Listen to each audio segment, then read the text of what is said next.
जय श्री राम। सब संतों, महात्माओं, मठाधीश्वर को दंडवत प्रणाम। मैं आप सब लोगों के समक्ष एक समस्या रखना चाहता हूं, जो हम सब लोग अभी तक उसके बारे में जागरूकता बहुत कम है। कैलाश लगभग सभी जानते हैं कि प्रभु भोलेनाथ का मूल स्थान है। बाकी सब जगहों पर ज्योतिर्लिंग हैं या जो भी मंदिर हैं, उन पर कोई ना कोई लीला हुई थी, लेकिन यहाँ पर वो हमेशा विराजते हैं। और दुर्भाग्य ये है कि ये चीन तिब्बत के अंदर आता है, और तिब्बत को 1951 में चीन ने अपने अंडर ले लिया था। 2018 तक यहाँ पर भारत वाले लोग जा सकते थे, लेकिन 2019 के बाद से अब तक कोई भी भारतीय पासपोर्ट धारक वहाँ पर नहीं जा सकता है। ये हम सब लोगों को पता नहीं है। ये भी पता नहीं है कि शायद कितने कैलाश हैं। क्या अपने यहाँ से कोई जानता है हमारे यहाँ कितने कैलाश हैं? 5 कैलाश, बहुत बड़े। ये तो विद्वानों की नगरी है, परंतु आम जन मानस को इतना पता नहीं है। तो क्या होता है कि 5 में से एक तो तिब्बत में है और कुछ भारत में है। तो कई लोग, जैसे अभी कहा कि भाई वहाँ पर जाते हैं, वो किसी भी एक कैलाश के पास चले जाते हैं और दर्शन करके संतुष्ट हो जाते हैं कि हमने यात्रा कर ली है, पर वो वहाँ पहुँचते नहीं। कुछ लोग नेपाल के जरिए जाते हैं, हेलीकॉप्टर से देखते हैं, वो भी अपने हिसाब से पूरी हो जाती है। परंतु अगर हम सोचें कि मान लीजिए हमारे सामने एक थाली 56 भोग की पड़ी रखी हुई है, हम उसको देख नहीं सकते, छू नहीं सकते, स्मेल नहीं कर सकते, खा नहीं सकते, तो क्या हमारी भूख मिटेगी? वो नहीं मिट सकती। तो जो आध्यात्मिक भूख है, जो उससे कहीं ज़्यादा है, जो भारत सरकार ने भी एक रोड बनाया है अल्मोड़ा की तरफ से, जो आदि कैलाश तक जाता है, वहाँ पे करीब 50 किलोमीटर दूर से आप उसको देख सकते हैं।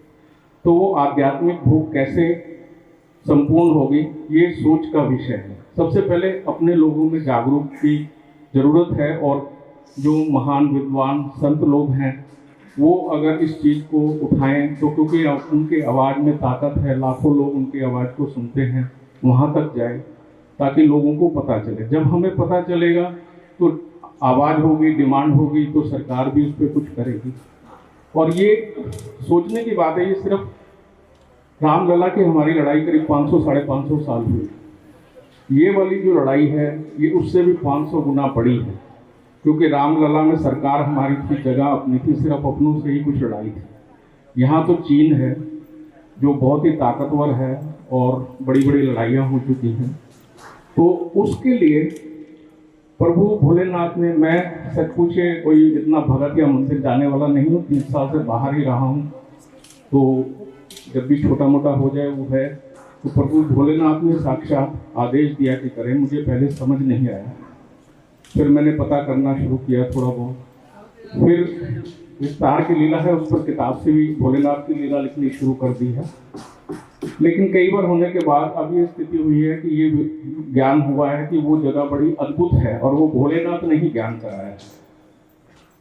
वहाँ पर सब कहते हैं कि कुछ नहीं है, मतलब पहाड़ में चले जाते हैं, अलग अलग भ्रांतियाँ हैं, बल्कि प्रभु ने ही ये, मैं व्यापारी आदमी हूँ, इंजीनियर हूँ, लेकिन ये बोल प्रभु ने ही लिखवाए हैं। इससे एक समस्या का जो आम पब्लिक समझ सकती है, उस हिसाब से थोड़ा सा वर्णन है। तो जैसे हम सुंदरकांड का पाठ करते हैं, मेरी विनती होगी आप सबसे कि इसको भी अपने उसमें स्थान देवें, ताकि ये भोलेनाथ का जो मेन निवास है वहाँ पर है। तो दूसरी चीज, अभी तक हम सिर्फ ये समझते हैं कि कैलाश जो है भोलेनाथ का स्थान है। बहुत कम लोगों को पता है कि सिखों के फर्स्ट गुरु नानक जी भी वहाँ पर गए थे। जैनों के फर्स्ट गुरु जो ऋषभ देव जी हैं, वो भी वहाँ पर उन्होंने जाकर साधना की। बौद्ध के जो मिलारेपा जी हैं, वो ही एक सज्जन कहे जाते हैं जो साधु वहाँ पर गए, जा पाए और दर्शन कर पाए, लेकिन वो कुछ आके उन्होंने कुछ नहीं बताया। कुछ जगह पर अलग अलग अद्भुत चमत्कार होते हैं जो हम मान नहीं सकते, लेकिन प्रभु ने मुझे कुछ ऐसे लोगों से मिलाया अपने आप ही, जिनको मैं जानता नहीं था, और उन्होंने वो वर्णन किया। वही वर्णन हम यहाँ पर देख भी सकते हैं। कुछ जो उनकी ऑडियो या वीडियोस हैं वो मैंने कलेक्ट की हैं उनके साथ में। और ये सारा सफ़र सिर्फ 2-3 महीने का है। प्रभु बड़ी तेज़ी से इसमें आगे बढ़ा रहे हैं। कहने को तो लोग कहते हैं कि इम्पॉसिबल काम है, बड़ा मुश्किल है।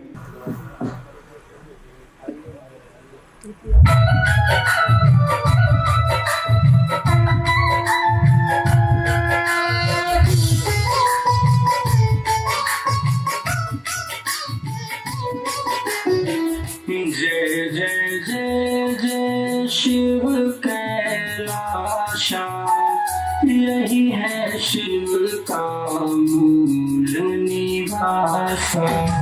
जय जय जय जय शिव कैलाशा, यही है शिव का मूल निवासा।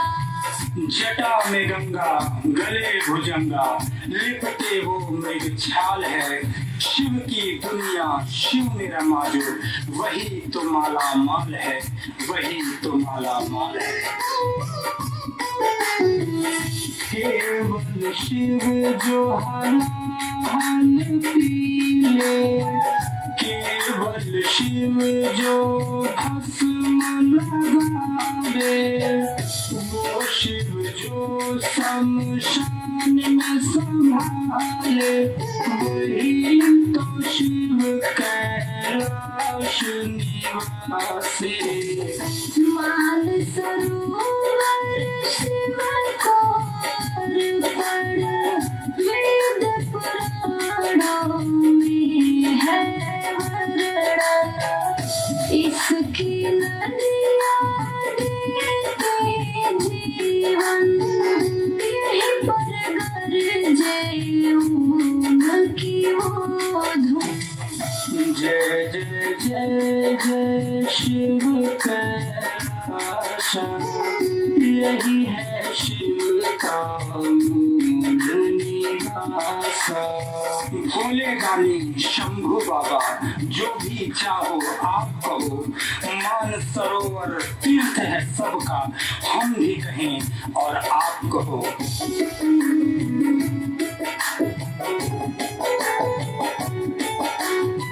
यहीं पर मोक्ष मिला पांडवों को, जैनों के गुरु ऋषभदेव को।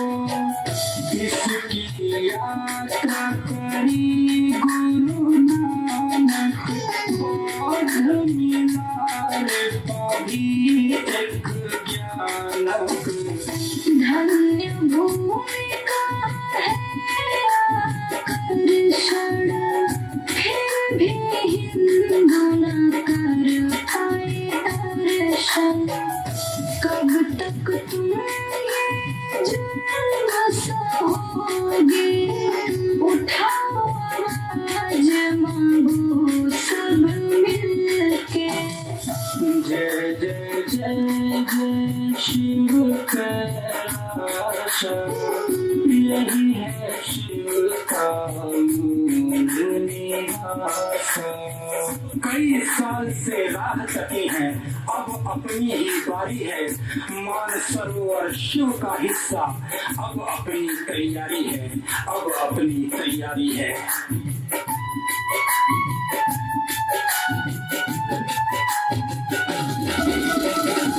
मान सरोवर ही क्षीर सागर, विष्णु और लक्ष्मी विराज यहाँ पर।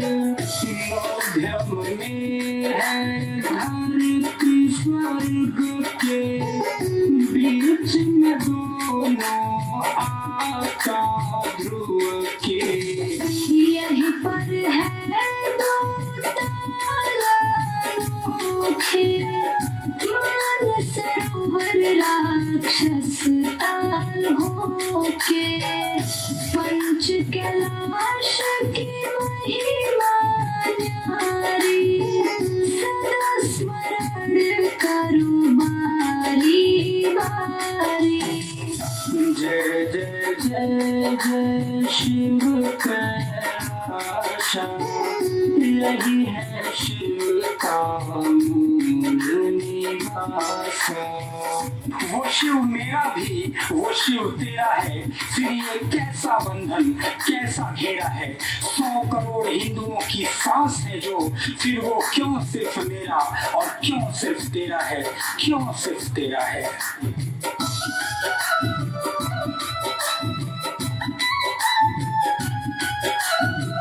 परम तीर्थ है सबसे आगे, फिर भी यहाँ न जा सके अभागे। कैलाश मान सरोवर हमारा, हमको प्राणों से है प्यारा। 100 करोड़ लोगों की पुकार है, कैलाश मुक्ति हमारा अधिकार है। कहत आचार्य हरिदास गुप्ता, सत्य छुपाए से नहीं छुपता। जय जय जय जय शिव कैलाश, यही है शिव का मूल निवास।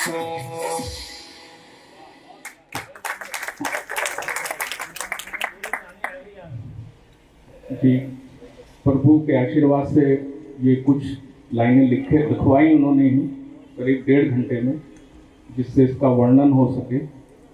और इसको आप सब लोग, मेरे तो इतने साधन और सामर्थ्य नहीं है, आप सब महात्मा हैं, विद्वान हैं, इसको आगे आप बढ़ा सकते हैं।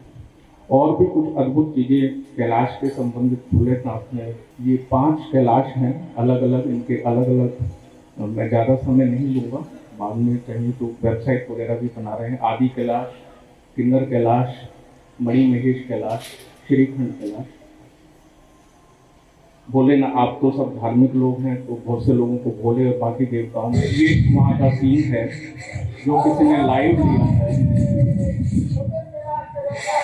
ये सुबह के समय वहाँ पर ये बिल्कुल गोल्डन हो है।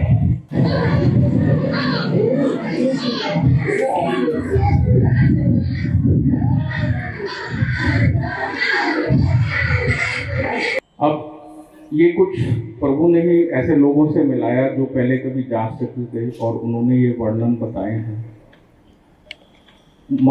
कैलाश के पास 2 ताल हैं। ये वो ताल हैं जो गूगल से दिखते हैं। एक का नाम मानसरोवर है, एक का राक्षस ताल है। ये 2 अद्भुत ताल हैं। इसमें एक का पानी मीठा है और साफ है, दूसरे का पानी खारा है और बड़ा गहरा, मतलब बड़ा नीले रंग का है। एक में बर्फ नहीं आती, दूसरे में, ऐसा बताया गया है जिन्होंने वहाँ पर गए हैं, दूसरे में बर्फ आ जाती है। एक में वेव नहीं होती, दूसरे में वेव होती है। और अभी जो आपने पक्षियों की तस्वीरें देखी वहाँ पर, जब आप मानसरोवर के किनारे खड़े होकर उनको खाना खिलाते हैं तो वो खाना ले लेते हैं। यदि आप राक्षस ताल के पास खड़े होकर उनको खाना खिलाते हैं तो वो नहीं लेते। यानी जो पशु पक्षी भी हैं वहाँ पर, उनमें भी अलग तरह की ही प्रबुद्धता है। अगली 1 मिनट वापस करना। क्या आप ये मानसरोवर राक्षस ताल को देख के कुछ अनुमान लगा सकते हैं ये क्या है? ये असल में जब हम गूगल से देखते हैं तो ये लेफ्ट साइड की पिक्चर है, और जब हम इसको 180 डिग्री घुमा देते हैं तो अगर थोड़ा सा ध्यान करें तो एक शिवलिंग और योनि की पिक्चर आ जाती है। थोड़ा सा अगर देखें तो पीछे जाना, हाँ, रुकिए। इस ताल में एक अद्भुत बात है कि जब आप हाथ डालकर पत्थर निकालते हैं तो पत्थर के ऊपर, बहुत सारों में नहीं लेकिन कुछ पत्थरों में, त्रिशूल, डमरू या ओम की पिक्चर होती है। ये इस पे ओम है। मेरे को सज्जन मिले, उन्होंने दिखाया, मैंने फोटो ली। इसमें इतना साफ नहीं दिख रहा है पर उनके दिल्ली में है, उनके पास में एक में ओम है, एक में त्रिशूल है। तो वहाँ के पत्थरों में भी अद्भुत कुदरती, मतलब क्रेविंग है भोलेनाथ के लिए। ये सब चीज़ें अगर हमें पता होंगी तो हमें जगह की महत्ता, उसका मतलब समझ आएगा। कुछ लोग, कल भी यहाँ पर एक महंत जी मिले थे, वो बता रहे थे कि बड़ा अद्भुत वर्णन है। हाँ जी, हाँ, आप उन्होंने बताया, वो आप ही अपने मुख से बताएंगे तो अच्छा रहेगा। ये पिक्चर हम सब लोगों ने देखी होगी अक्सर, विष्णु जी माता लक्ष्मी शेषनाग के ऊपर, और वो क्षीर सागर में है। ये क्षीर सागर कहाँ पर है?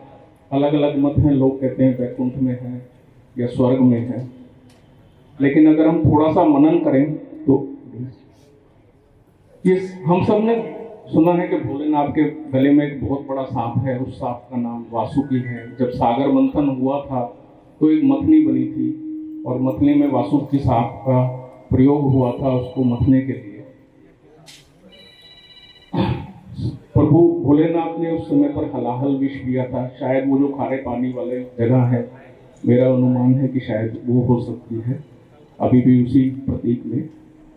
और जो विष्णु जी हैं वो शेषनाग के ऊपर है। शेषनाग और वासुकी दोनों भाई भाई हैं, ये बताया जाता है। अक्सर साइंस भी कहता है कि ये जो जहाँ पर हिमालय है, पहले कभी गहरा समुंदर था और वो फिर उलट पुलट में वहाँ पर पहाड़ निकल आए। ऐसे संयोग की सागर का होना, पर्वत का होना, बड़े भयंकर सांपों का होना, और एक पिक्चर और हम देखते हैं जिसमें विष्णु शेषनाग के सिर पर धरती टिकी हुई है। अगर वो सेंटर में होगा तभी टिकी हुई होगी। इसके बारे में भी ये माना जाता है कि कैलाश जो है धरती और स्वर्ग के बीच में है, और दोनों ध्रुवों के बीच में भी उसमें कुछ रिलेशनशिप है, शायद सेंटर या कुछ इस तरह का है। एक साइड से अगर 1000 किलोमीटर है, दूसरी तरफ से 2000 किलोमीटर, तो कुछ अद्भुत सा को रिलेशन है। क्षीर सागर जिसको इसको बोलते हैं, क्षीर का मतलब होता है खीर जो सफ़ेद रंग की होती है। अगर हम अनुमान लगाएं तो पहाड़ों में बर्फ ही बर्फ होती है, और इसमें भी चारों तरफ बर्फ ही हो सकता है, तो शायद ये प्रतीक वो ही हो। तो मेरा मानना है, पर आप लोग विद्वान हैं, कि शायद ये जो मानसरोवर है वही क्षीर सागर का भी रूप या वो हो सकता है।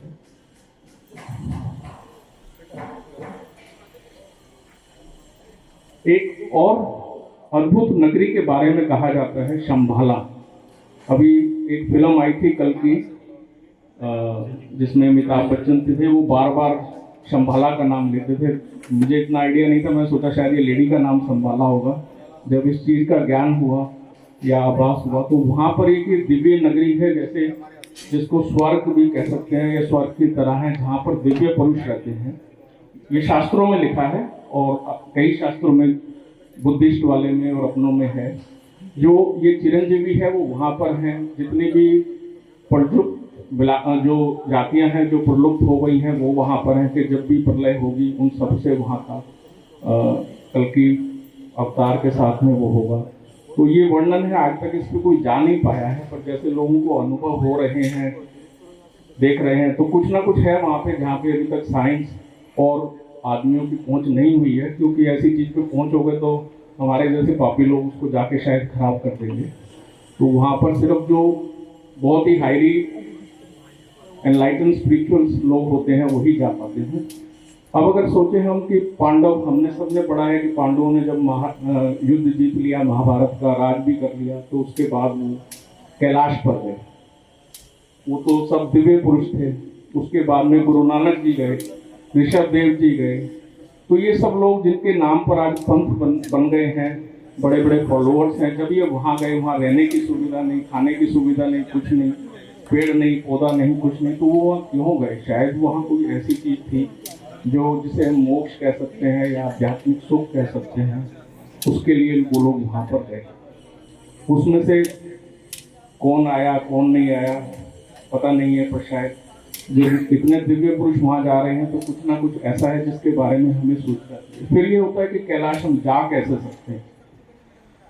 ये पॉसिबल अभी तक 3 रूट हैं जो काठमांडू से होते हैं, ये रूट्स बने हैं। अब यहाँ पर क्योंकि ये तिब्बत बॉर्डर आ जाता है, तो जो विदेशी पासपोर्ट धारक हैं वो तो अब भी जा सकते हैं। बहुत से इंडियन हैं जो जा सकते हैं। हम सोचते हैं ना कि वो होके आया फलाना। मैं भी 1 महीना पहले मेरे एक दोस्त दुबई से होके आए थे, तो यार ये कैसे संभव है, वो तो होके आए हैं, ये यहाँ पर कह रहे हैं बंद है। तो बाद में मैंने उनसे पता किया तो उनके पास पासपोर्ट दूसरा था, इसलिए वो जा सके थे। बहुत से लोग किसी दूसरे कैलाश पर या दूर से देख के ही आ जाते हैं। तो इस तरह की बहुत सारी भ्रांतियां हैं जो हम सब जनमानस को अगर पता होगी तो हम उसमें बताने की जरूरत नहीं है, फिर सब अपने आप ही आगे बढ़ जाएंगे। ये गूगल से मैप को लिंक करने की कोशिश की थी। एक रास्ता ये पर्पल कलर का है, एक ये येलो कलर का है, एक ये जो आदि कैलाश तक जाता है, उससे आगे नहीं जा पाते हैं, तो वो है। अब यही मेन इशू है कि भाई हमारी, क्योंकि प्रभु भोलेनाथ का आदेश कई बार हुआ, तो फिर अपना व्यापार वगैरह छोड़कर इस तरफ पर, इस रास्ते पर लगे कि इसको करा जाए। लोगों ने, लगता है पॉसिबल है कि हो पाएगा ये? जरूर होगा। तो साधुवाद, क्योंकि ये प्रभु भोलेनाथ का काम है और उनका ही आदेश है, तो जरूर होगा। और हमारे हाथ में तो क्या है, हम अपना कर्म कर सकते हैं। फिर मुझे महात्मा जी, नीलमणि जी से किसी ने परिचय कराया, इनके साथ वार्तालाप हुई। इन सब के सहयोग से यहाँ पे आप सब विद्वान जनों के समक्ष हम ये बात रखने में कामयाब हुए। बाकी सारे सांसदों को भी हमने लेटर लिखकर भेजे हैं इस विषय पर, और आशा करते हैं शायद गवर्नमेंट भी इस पर कुछ वो। एक और समस्या है वहाँ पर, सिर्फ परमिशन की तो एक बात है, दूसरा सुनने में ये है कि वहाँ ना रहने की व्यवस्था है, ना शौच जाने की व्यवस्था है, ना दवाई की व्यवस्था है, क्योंकि ये बहुत ऊंचाई पर होता है, तो लोगों को ऑक्सीजन की प्रॉब्लम आ जाती है, ना कोई डॉक्टर की सुविधा है। तो हमारी कोशिश ये भी है कि हम वहाँ पर ये, और जैसे बुजुर्ग लोग हैं, जवानी में तो कोई तीर्थों पर नहीं जाता, बुढ़ापे में जाने की कोशिश करते हैं, वहाँ काफ़ी लंबा सफ़र है तो वो नहीं कर सकते। और कुछ रास्ते बने भी हुए हैं, लेकिन वहाँ पर लोगों को जाने नहीं देते। तो इसलिए ये हो कि जो बुजुर्ग लोग भी हैं, वहाँ पे जो भी बेसिक सुविधाओं की कमी हो उसको पूरा किया जा सके। तो यही कार्य का संकल्प हुआ है। इसमें सबके, आप सबके आशीर्वाद और मार्गदर्शन की आवश्यकता है। हो सकता है हमें ना शास्त्रों का पता है, ना रास्ते का पता है, आप सब लोग इसमें आशीर्वाद दें और आगे कैसे जाना है उस पर हमारा मार्गदर्शन करें। इसी के साथ जय श्री राम, हर हर महादेव।